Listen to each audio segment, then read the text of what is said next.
여호수아의 말씀을 우리가 계속해서 살펴보는 가운데 있는데요.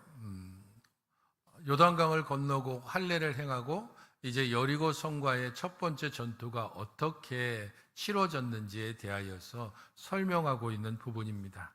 사실 여리고 성과는 어떤 전투도 하지 않고 하나님의 특별한 은혜와 능력으로 여리고 성이 무너지고 이스라엘이 그 가운데로 들어갔음을 우리는 대부분 다 알고 있습니다.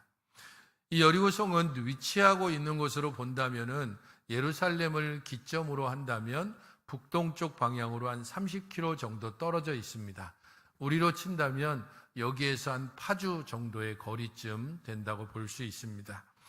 이 여리고성은 가나안 동쪽의 요충지이기도 하고 전략적으로 매우 중요한 곳입니다. 왜냐하면 가나안은 남과 북으로 길게 늘어져 있는 지형입니다.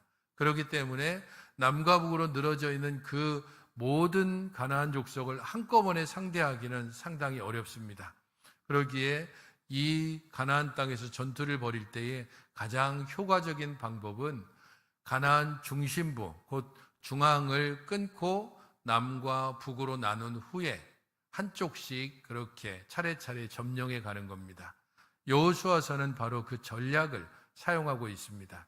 여리고성을 넘어가면 가나안 중심부를 들어가서 가나안을 남과 북으로 나누고 그에 따라서 남쪽으로 그리고 북쪽으로 차례차례 정복해 들어간 것을 여호수아를 통해서 우리는 알 수 있습니다. 그 첫 번째 관문 여리고에 이스라엘 백성들이 드디어 도착했습니다. 이 여리고성의 상황에 대해서 1절은 이렇게 기록하고 있습니다. 같이 한번 읽어보시겠습니까? 시작.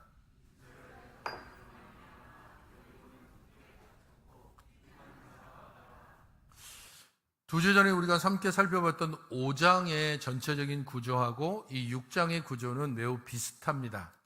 5장을 보시면 5장 1절에 요단 서쪽의 아모리 사람의 모든 왕들과 해변의 가나안 사람의 모든 왕들이 여호와께서 요단물을 이스라엘 자손들 앞에서 말리시고 우리를 건너게 하셨음을 듣고 마음이 녹았고 이스라엘 자손들 앞에서 정신을 잃었다. 가나안이 낙담한 상황에 대하여서 5장 1절에 이야기하고 있다면 6장 1절은 그렇기 때문에 여리고성이 굳게 닫혔고 아무도 출입하지 않았다라고 말합니다. 5장에서는 그렇게 1절에 배경을 이야기하고 난 후에 하나님께서 할례를 명하시고 이스라엘이 그 할례에 순종하고 이 할례의 결과로 하나님께서 수치가 굴러가고 유월절을 지키고 그 이후에 이스라엘이 가나안의 소산을 먹는 장면이 나옵니다. 이와 유사한 구조로 6장 1절도 여리고의 상황에 대해서 이야기하고 하나님께서 이스라엘에게 여리고를 7번, 매일매일 하루 한 번씩 돌고 7째 날에는 7번을 돌도록 명령하시는 내용이 나옵니다. 여호수아를 비롯한 이스라엘 백성들은 여기에 다 순종했고 그 결과 결국엔 여리고성이 무너져서 이스라엘이 여리고를 점령하는 내용이 나오고 있기 때문입니다. 여리고성을 이렇게 발굴하는 고고학적 결과로 보면 이것이 여리고성이다, 저것이 여리고성이다라고 하는 조금의 차이는 있을지라도 대체적으로 보게 되면 길이가 약 370m 정도쯤, 폭이 180m, 높이가 한 20m 정도쯤 된다고 합니다. 돌로 외벽을 쌓고 흙이나 석고로 중간층을 만들고 그 다음에 안쪽은 벽돌로 쌓은 3중 구조의 매우 튼튼한 성벽인 것을 알 수가 있습니다. 그런 여리고성, 이 여리고성을 지나야만 가나안으로 직접 들어가서 전투를 치를 수 있습니다. 매우 긴장되기도 하고 그리고 두려움의 첫 번째 전투이기 때문에 굉장히 두려움에 휩싸일 수 있는 그런 상황에서 이스라엘 백성들이 하나님 앞에서 어떤 약속을 받았는지 2절은 이렇게 기록하고 있습니다.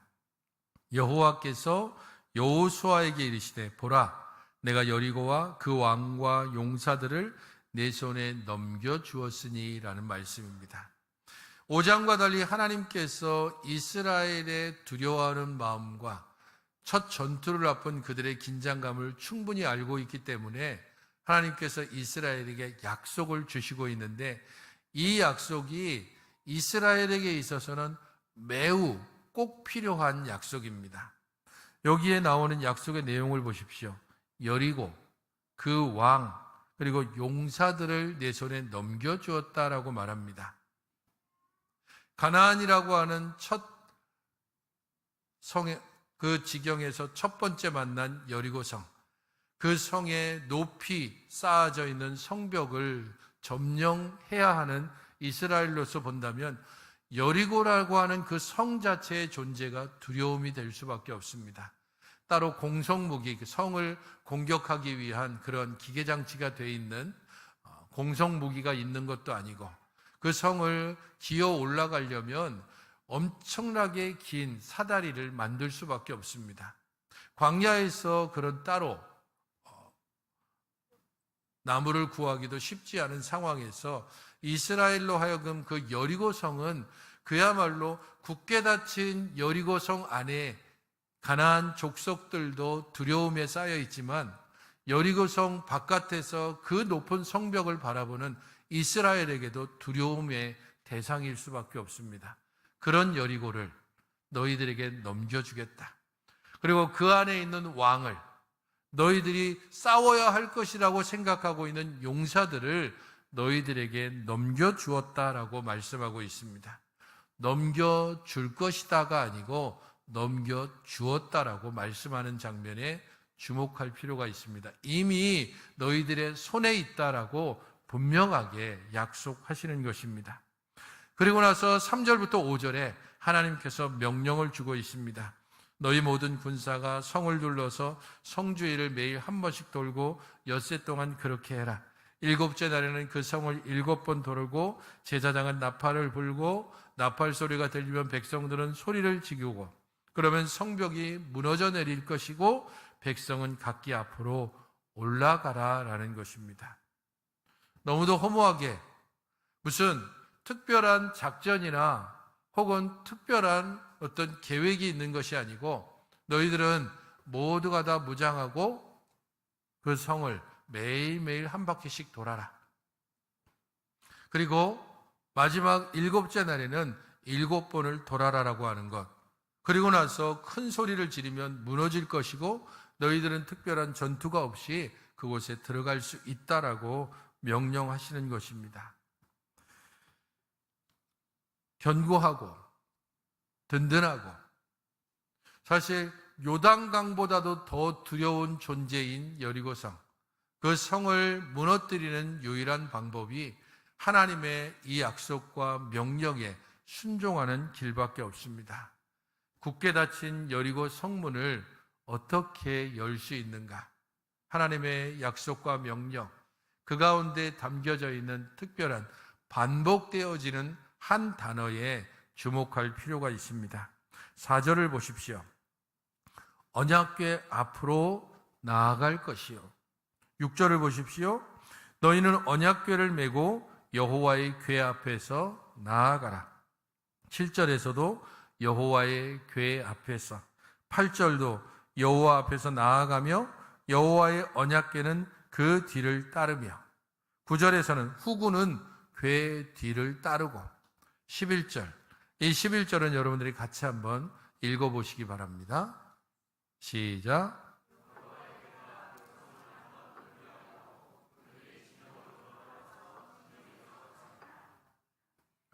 굳게 닫힌 여리고 성문을 열 수 있는 길은 반복되어지는 여호와의 궤, 그리고 그 여호와의 궤에 앞서고 뒤서는 이스라엘 백성들의 행렬을 통해서 알 수 있습니다. 그리고 이 행렬이 의미하는 바를 분명하게 보여주는 구절이 11절입니다. 여호와의 궤가 그 성을 한 번 돌게 하고 그들이 진영으로 들어와서 진영에서 자니라.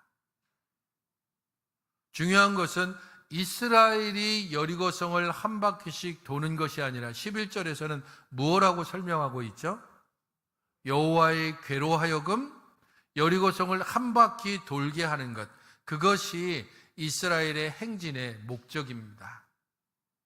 여호와의 궤를 중심에 두고 무장한 군인들이 앞서고 그리고 무장한 군인들이 또 뒤를 따릅니다. 아마도 6지파가 앞서고 6지파가 뒤를 섰을 것입니다. 이스라엘이 무장하고 여리고를 도는 유일한 목적은 여호와의 궤가 그 성을 돌게 하는 데 있습니다.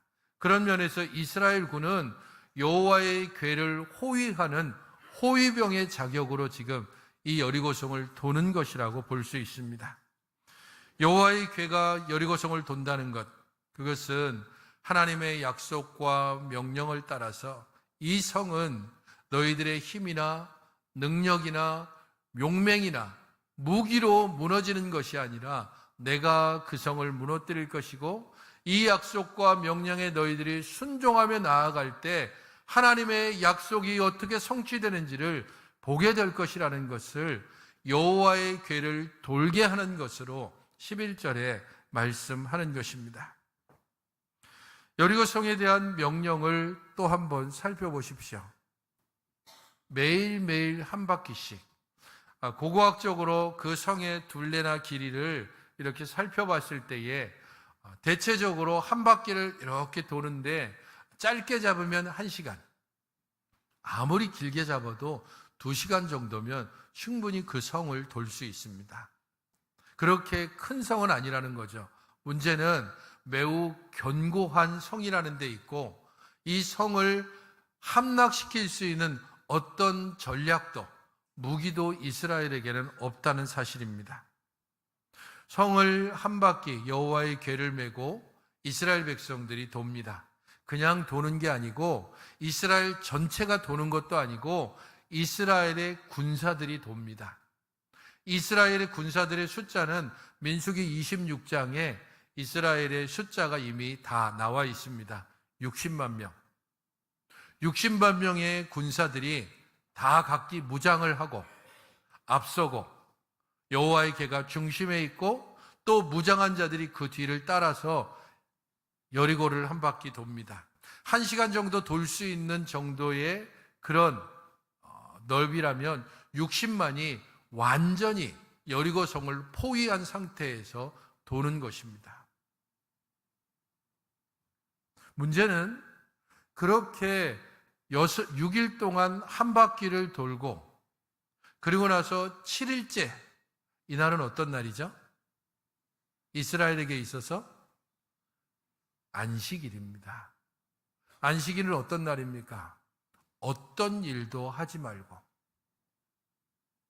완전히 안식하면서 우리를 창조하신 하나님을 바라보고 하나님께 나아가는, 예배하는 시간입니다. 그런데 하나님께서 어떻게 명령하고 있습니까? 7째 날에는 그 성을 7번 돌며 그 제사장들은 나팔을 불 것이다. 일반적으로 하나님께서 십계명을 주시고 레위기와 신명기의 말씀을 통해서도 계속해서 반복되고 있는 것처럼, 안식일을 침해한다는 것, 곧 안식일을 어긴다는 것은 이스라엘에게 있어서는 엄청난 죄악이었습니다. 그런데 그 안식일인 7째 날에 하나님께서는 뜻밖의 명령을 내리고 있습니다. 이 7째 날에도 그 전에 했던 것처럼 무장을 다 하고 여리고성을 한 바퀴가 아니고 7바퀴를 돌아라. 1시간 정도 걸렸다면 몇 시간이 걸리죠? 7시간이 되겠죠. 1시간 반이 걸린다면 10시간 30분, 2시간이 걸렸다면 14시간. 이건 뭘 의미하는 거죠? 그날 해 뜨면서부터 해 지는 데까지 이스라엘 백성들은 완전 무장을 하고 하나님께서 명하신 그 안식일에 여리고성을 7바퀴 돌고 있는 것입니다. 저는 이 여리고성을 7번째 도는 7바퀴의 행렬을 예배의 행렬로 보고 싶습니다. 하나님께 예배하는 바로 그날, 안식하는 바로 그날, 자신들이 무너뜨려야 될 여리고성을 돌며, 처음에 그들은 의아했을 것입니다. 이게 도대체 무슨 짓인지, 아니 이래서 어떻게 여리고성이 무너질 수 있다고 말을 하는지, 첫째 날, 둘째 날, 셋째 날 6일 동안 돌고 나서 평소에는 쉬었던 그 안식일에 완전히 무장하고 그들은 하루 종일 여리고성을 돌고 있습니다. 그 여리고성을 돌고 있는 그때에 그들의 마음과 심정이 어떠했을지, 뜨거운 떼약볕 아래서 결코 멈출 수 없는 여리고성을 도는 이 행진들, 그 안에 어떤 이들은 불평이 있을 수도 있을 것이고, 어떤 이들은 꾀를 내서 잠시 혹시라도 그런 일은 없었겠지만 이탈하는 일도 있었을 가능성도 있을 겁니다. 하지만 그들 60만의 사람들이 여리고성을 돌고 있는 이 안식일의 행렬을 통해서 마땅히 찬양과 경배를 받으실 하나님, 그 하나님께서 오늘 이 7바퀴를 돌고 나팔을 불면 함께 크게 소리 지르고 그러면 이 성이 무너져 내릴 것이라고 약속한 바로 그 약속을 믿으면서 그들은 7째 날 7바퀴를 돌고 있습니다. 여리고성의 입장에서 생각해 보십시오. 이스라엘 백성들 때문에 그들은 두려웠습니다. 정신을 완전히 잃어버렸다고 5장에서 이야기하고 있고, 그렇기 때문에 성문을 굳게 닫아 걸고 그들은 여리고성 안에서 이스라엘의 상황만을 살펴보고 있습니다. 드디어 이스라엘이 도착했고 어느 날 아침 그들은 무기를 챙겨 들고 여리고성을 향해서 가까이 다가오는 이스라엘 군대를 보았습니다. 전투 준비를 갖추고 활시위를 겨눈 채 곧 일어날 전투 때문에 여리고성 사람들도 잔뜩 긴장했을 겁니다. 그런데 희한하게 무기를 들고 나왔던 이스라엘이 여리고성 전체를 빙 둘러서 행진합니다. 그리고 나서 그냥 아무 일도 없단다는 듯이 다시 장막으로 돌아갑니다. 첫째 날이니까 그냥 정찰하고 간 보는 모양이다. 둘째 날 다시 아침이 밝자 그들이 이스라엘이 다가오고 여리고성 사람들이 긴장하고, 그런 날들이 이틀, 3일, 4일 반복됩니다. 5일, 6일 정도쯤 지난 다음에 여리고성 사람들이 이스라엘을 어떻게 생각하겠습니까? 도대체 무슨 짓을 하고 있는 거지? 아니 지금 저게 도대체 무슨 의미일까?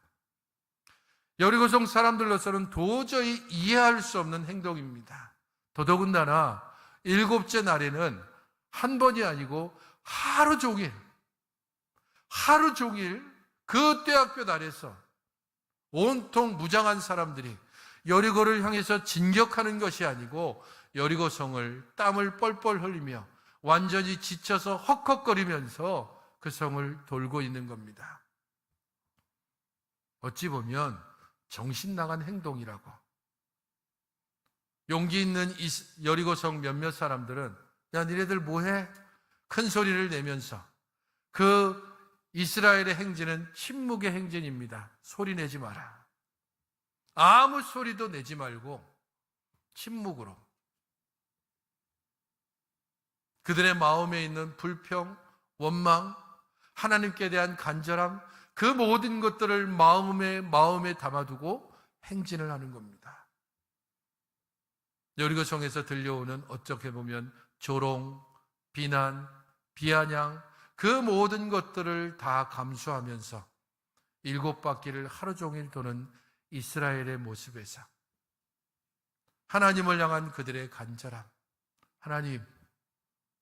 하나님의 약속대로 이제 1바퀴, 2바퀴, 3바퀴, 5바퀴, 6바퀴, 마지막 7바퀴를 돌 때에 이스라엘의 간절함이 얼마나 강렬하겠습니까?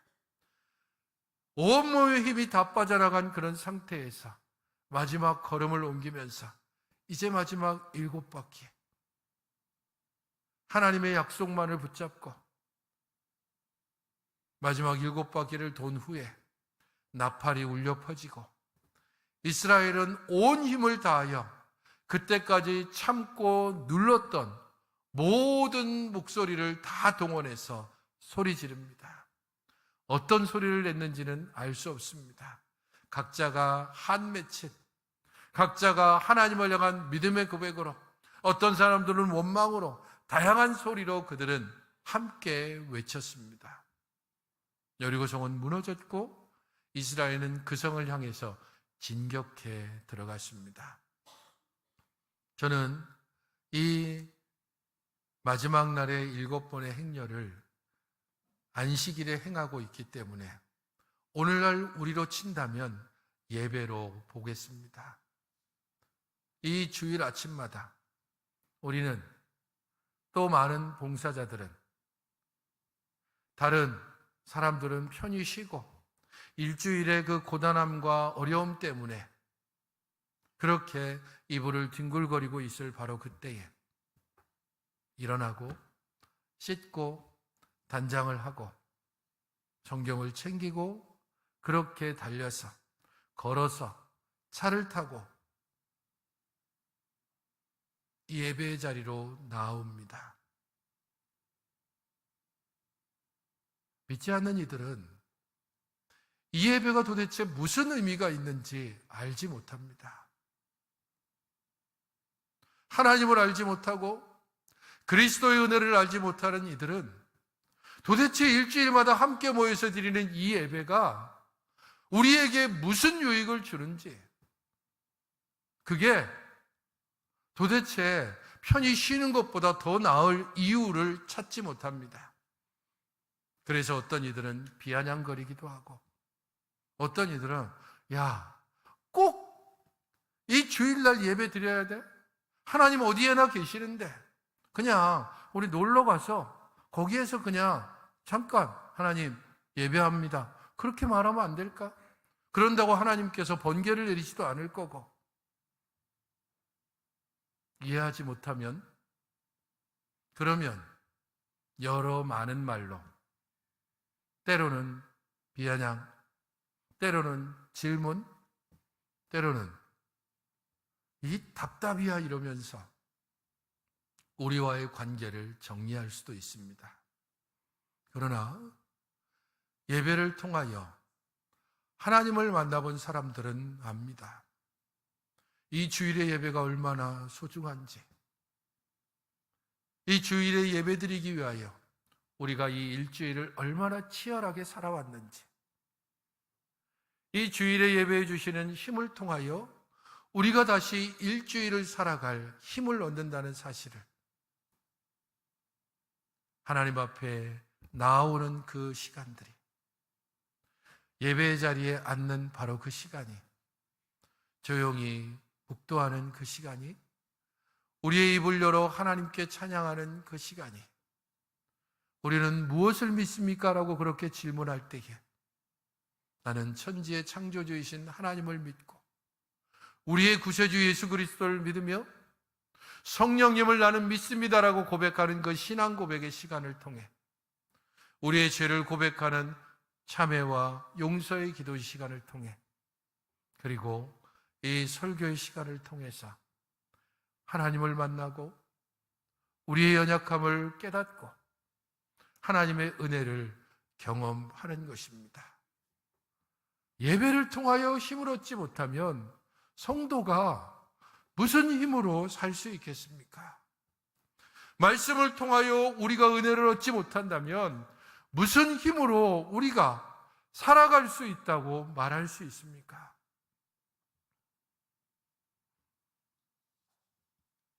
이스라엘의 그 처절한 7째 날의 7번의 여리고 행진을 생각해 보십시오. 사람들은 도대체 왜 저렇게 시간 허비하고, 왜 저렇게 재정 낭비하고, 왜 저렇게 사는지 이해하지 못한다 할지라도 우리는 알기에 주 앞에 나오는 것이고, 엎드리는 것이고, 찬양하는 것이고, 기도하는 것입니다. 마르바돈이라고 하는 유명한 신학자가 있습니다. 그분이 예배라는 말을, 이 단어를 어떻게 정의해서 말하고 있나 하면 거룩한 허비, 이렇게 정의했습니다. 우리가 드리는 예배는 거룩한 허비입니다. 남들이 보기에는 쓸데없는 시간 낭비처럼 보여도 우리의 예배는 하나님 앞에 드리는 거룩한 허비입니다. 마치 막달라 마리아가 예수님의 장례를 앞둔 그 시간에 옥합을 깨뜨려 그 머리 위에 모두 부은 것처럼, 아니 이거 팔아갖고 가난한 사람 구제하면 얼마나 좋을까, 그렇게 말할 때에, 왜 이렇게 이걸 허비하느냐라고 말할 때에 그가 나의 장례를 예배하는 것이다라고 주께서 말씀했습니다. 사랑하는 성도 여러분, 멍 때리는 시간, 유튜브를 보면서 아무 생각 없이 지나는 그런 30분, 1시간, TV 앞에서 지내는 시간, 바쁘고 급하게 여러분들의 일들을 처리하는 그런 모든 시간들, 그 시간이 허비하는 시간입니까? 그 모든 허비하는 시간들 중에 우리에게 가장 귀하고 복된 시간이 있다면 바로 이 예배 자리에 나오는 것이고, 때마다 하나님 앞에 엎드리는 기도의 시간이, 하나님 앞에 드리는 그 거룩한 허비가 우리에게 힘을 주고 하나님의 약속을 다시금 붙들게 하고 하나님의 말씀에 다시금 순종케 하며 우리로 하나님의 자녀됨을, 주의 백성됨을 다시금 깨닫게 해서 주님께 더 머물고 주의 말씀에 더 귀 기울이고 주를 온전히 따르는 것이 우리에게 기쁨됨을 다시 한번 확인시켜 주는 것입니다. 여리고는 무기로도 전략으로도 숫자로도 끈기로도 무너뜨릴 수 있는 것이 아닙니다. 우리 일상 속에서 수많은 여리고를 만나지 않습니까? 수많은 난관들을 우리는 헤쳐왔고 또 앞으로도 만나게 될 것입니다. 산을 넘으니 강을 만나게 될 것이고 강을 지나면 또 바다를 만나게 될 수 있습니다. 깊은 골짜기를 지났다 생각하는데 아주 깊은 수렁에 빠질 수도 있을 겁니다. 그때 우리를 건지는 힘이 어디에서 나옵니까? 그때 우리로 하여금 다시금 소망을 일으키는 힘이 어디에서 나옵니까? 하나님의 말씀이고 하나님의 약속이고 그리스도의 대속의 은혜이고 성령님이 우리 안에서 끊임없이 하나님을 바라보게 하는 그 은혜의 능력이 우리로 하여금 절망 가운데 소망으로 나오게 하고 넘어져 엎드린 그 자리에서도 다시금 일어나게 하는 것입니다. 그러므로 성도 여러분, 이 예배의 자리를, 이 거룩한 허비를 더 많이, 더 깊이, 더 온전하게 행함으로 하나님의 은혜를 함께 누리고 그 안에서 누리는 즐거움과 기쁨으로 우리의 삶을 살며 아직 이것을 이해하지 못하는 우리의 가족들에게 혹은 친구들에게 내가 어떻게 이 예배를 통하여 힘을 얻게 되었는지, 말씀을 통하여 어떻게 은혜를 얻고 살아가게 되었는지를 증거하고 나누고 섬기고 선포함으로 하나님의 백성답게 하나님의 자녀로서 살아가는 여러분들이 되시기를 주님의 이름으로 축원드립니다. 하나님 아버지, 저희들로 하여금 하나님의 은혜를 온전히 맛볼 수 있도록 매 주일마다 저희들을 부르시고 그 안에서 예배를 통해 하나님의 은혜와 복을 누리게 하시니 감사를 드립니다. 이 예배 자리에 나오기를 힘쓰게 하시고 이 예배를 온전히 드리기를 더욱 힘쓰게 하시고 이 예배를 통하여 누리는 기쁨과 즐거움을 결코 놓치지 않게 하여 주시옵소서.